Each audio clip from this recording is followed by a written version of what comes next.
नमस्ते दोस्तों, स्टडी साधन ऑफिशियल में आपका स्वागत है। आज हम भारत के कुछ सबसे महत्वपूर्ण न्यायिक निर्णयों और संवैधानिक सिद्धांतों के हर एक जरूरी पॉइंट को विस्तार से समझेंगे। ये हमारी police exam special selection series का हिस्सा है। तो चलिए शुरू करते हैं आपकी सिलेक्शन वाली क्लास।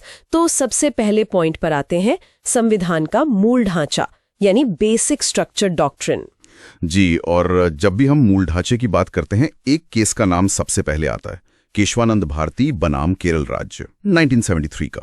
ये केस इतना ज्यादा महत्वपूर्ण है, इस पर सभी को बहुत ध्यान देना चाहिए। बिल्कुल। हुआ ये था कि कोर्ट ने कहा कि संसद मतलब पार्लियामेंट संविधान में संशोधन तो कर सकती है, उसमें बदलाव कर सकती है, लेकिन एक शर्त है। हाँ, एक शर्त है कि वो संविधान के मूल ढांचे को नहीं बदल सकती, उसकी आत्मा को नहीं छू सकती। और ये बात तय करने के लिए एक बहुत बड़ी बेंच बैठी थी, है ना? जी, 13 जजों की बेंच। आज तक के भारतीय इतिहास की सबसे बड़ी बेंच है ये। 13 जज। और फैसला भी बहुत करीबी था, 7.6 के बहुमत से आया था। मतलब सिर्फ एक वोट ने सब कुछ तय कर दिया। अच्छा, तो इस मूल ढांचे में आता क्या क्या है? जैसे कुछ उदाहरण? हाँ, कोर्ट ने कुछ उदाहरण दिए, जैसे विधि का शासन मतलब रूल ऑफ लॉ, फिर शक्तियों का पृथक्करण यानी सेपरेशन ऑफ पावर्स, और व्यक्ति की गरिमा और स्वतंत्रता, और एक कल्याणकारी राज्य की स्थापना। मतलब ये वो चीजें हैं जिन्हें कोई सरकार बदल नहीं सकती। बिल्कुल, ये संविधान की नींव है। चलिए अब अगले सेक्शन पर चलते हैं, समानता और आरक्षण से जुड़े ऐतिहासिक फैसले। इसमें सबसे पहले चंपकम दोरायराजन बनाम मद्रास राज्य का केस आता है 1951 का। ये केस इतना जरूरी क्यों था? ये इतना जरूरी था कि इसके कारण हमारे संविधान में पहला संशोधन करना पड़ा, पहला ही संशोधन। अच्छा जी, इसी केस के बाद अनुच्छेद 15(4) और 9वीं अनुसूची को संविधान में जोड़ा गया था। ठीक है,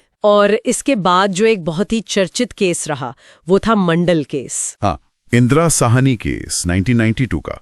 इसे मंडल केस के नाम से ही ज्यादा जानते हैं लोग। इसमें क्या हुआ था?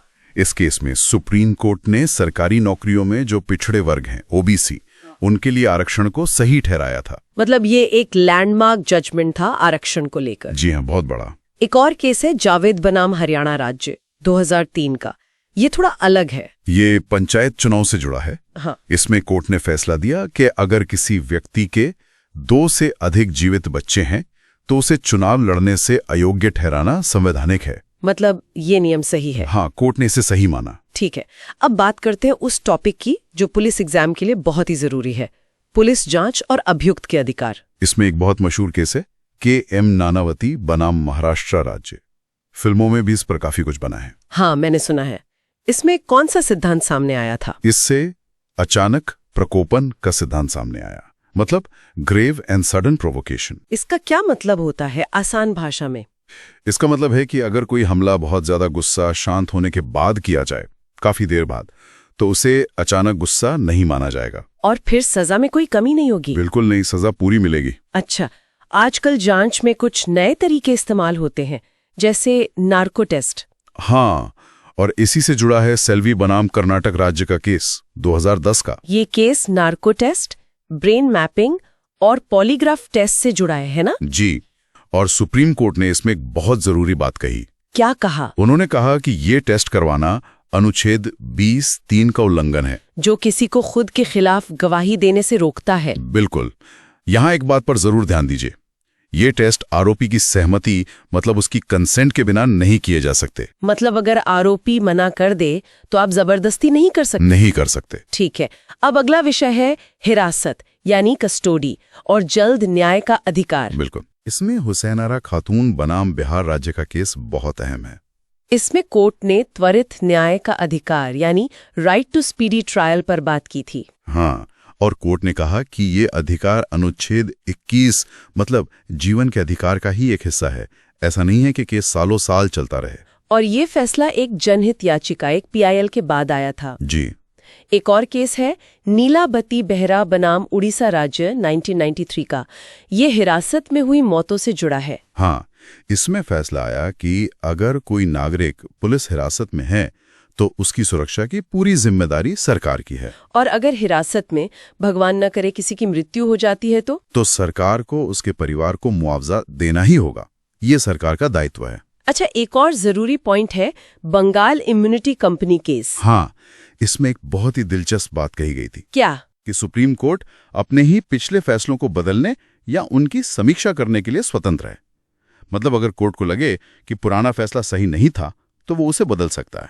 मतलब समय के साथ कानून भी विकसित हो सकता है। बिल्कुल। चलिए अब महिला अधिकारों से जुड़े कुछ ऐतिहासिक फैसलों को देखते हैं। इसमें शाहबानो का केस तो शायद सबको याद होगा। मोहम्मद अहमद खान बनाम शाहबानो बेगम। हाँ, ये तो बहुत ही चर्चित रहा था। इसमें सुप्रीम कोर्ट ने मुस्लिम पर्सनल लॉ से ऊपर सीआरपीसी की धारा 125 को प्राथमिकता दी। इसका मतलब ये हुआ कि तलाक के बाद भी पति को अपनी पूर्व पत्नी को गुजारा भत्ता देना अनिवार्य है। जी हाँ, चाहे वो किसी भी धर्म की हो। ये एक बहुत बड़ी जीत थी। और इसी कड़ी में एक और बहुत बड़ा फैसला आया हाल के सालों में, शायरा बानो बनाम भारत संघ 2017 का। हाँ, ये 3 तलाक वाला केस था। हाँ, इसमें तलाक बिद्दत यानी एक बार में 3 तलाक बोलने की जो प्रथा थी उसे कोर्ट ने असंवैधानिक घोषित कर दिया पूरी तरह से। अब बात करते हैं कि ऐसे मामले की जिसने पूरे देश को झकझोर दिया था, निर्भया मामला 2014 का। इस केस में 5 में से 4 दोषियों को मृत्युदंड की सजा सुनाई गई थी। और इस केस का असर सिर्फ सजा तक सीमित नहीं रहा, इसने हमारे कानूनों को भी बदल दिया। बिल्कुल। इस केस के बाद आपराधिक विधि संशोधन अधिनियम 2013 लाया गया, जिससे आईपीसी, सीआरपीसी और साक्ष्य अधिनियम में बहुत कठोर बदलाव हुए। हाँ, बलात्कार की जो परिभाषा थी उसे और ज्यादा व्यापक बनाया गया। और एक और बड़ा बदलाव आया था पॉक्सो एक्ट में। जी, जघन्य अपराधों के लिए किशोर यानी जुवेनाइल की उम्र 18 से घटाकर 16 वर्ष कर दी गई। मतलब अगर 16 साल से बड़ा कोई ऐसा अपराध करता है तो उस पर वयस्क की तरह मुकदमा चलेगा। सही। चलिए अब राष्ट्र की सुरक्षा से जुड़े कुछ कड़े फैसलों को देखते हैं, राष्ट्रद्रोह और आतंकवाद पर। इसमें सबसे पहला नाम तो 26/11 मुंबई हमले के दोषी का आता है, मोहम्मद अजमल आमिर कस्साब बनाम महाराष्ट्र राज्य। राष्ट्रद्रोह और हत्या के लिए मृत्युदंड। जी। फिर याकूब अब्दुल रजाक मेमन का केस था जो 1993 के मुंबई सीरियल ब्लास्ट से जुड़ा था। उसकी दया याचिका खारिज हुई थी और फांसी की सजा बरकरार रखी गई थी। हाँ, और एक और मामला था निठारी सीरियल हत्याकांड। इसमें सुरिंदर कोहली को मृत्युदंड दिया गया था और इसे विरल से विरलतम यानी रेयरेस्ट ऑफ रेयर मामला माना गया था। कुछ और भी चर्चित आपराधिक मामले हैं जिन पर नजर डालनी जरूरी है, जैसे बेस्ट बेकरी प्रकरण गुजरात का। इस केस में तो सुप्रीम कोर्ट ने बहुत ही सख्त टिप्पणी की थी। हाँ, उन्होंने इसे न्याय की हत्या कहा था। ऐसा क्यों? क्योंकि गवाह जो थे वो अपने बयान से मुकर गए थे, इसीलिए केस को गुजरात से मुंबई ट्रांसफर करना पड़ा था। फिर जैसिका लाल हत्याकांड भी था, जिसमें मनु शर्मा को आजीवन कारावास की सजा हुई। और आरुषि तलवार हत्याकांड जो काफी समय तक मीडिया में छाया रहा। उसमें माता पिता राजेश और नुपुर तलवार को आजीवन कारावास की सजा हुई थी, हालांकि बाद में वो बरी हो गए थे। 2013 का। इससे हमें नकारात्मक मतदान का अधिकार मिला। बिल्कुल। मतलब अभी वीएम में नन ऑफ द अबव यानी नोटा का बटन होता है।